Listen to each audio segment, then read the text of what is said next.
Hello, আসসালামু আলাইকুম। অনেকেই জানতে চেয়েছিলেন আমরা 31st নাইটে কী করেছি।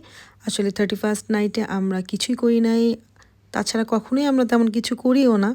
বাচ্চারা দেখি বাইরে জানালা দিয়ে তাকিয়েছিল। তার জন্য একটা কেক এনেছি ওদেরকে একটুখানি খুশি করানোর জন্য। আর হচ্ছে একটু খাবার আনিয়েছিলাম। তো এই তো ছিল ওদের 31st, ওরা একটু খেলো মানে একটু ডিনার করলো এইটাই। এছাড়া ওরা ছাদে গিয়েছিল, ছাদে গিয়ে একটু বাজি-টাজি ফুটানো দেখলো। আমার ছেলে অনেক বেশি ভয় পায় আতশবাজির শব্দটা।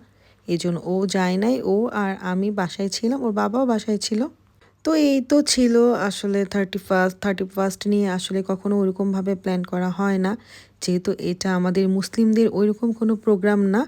এইজন্য এটা নিয়ে আমাদের কখনোই কোনো রকমের কোনো মাথা ব্যথা থাকেও না।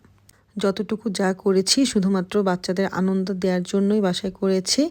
আর এই বছরটায় যেহেতু আমার শ্বশুর মারা গিয়েছেন, তো আসলে এখন আমরা ওরকম কোনো অনুষ্ঠান করার মতন মন মানসিকতায়ও নেই।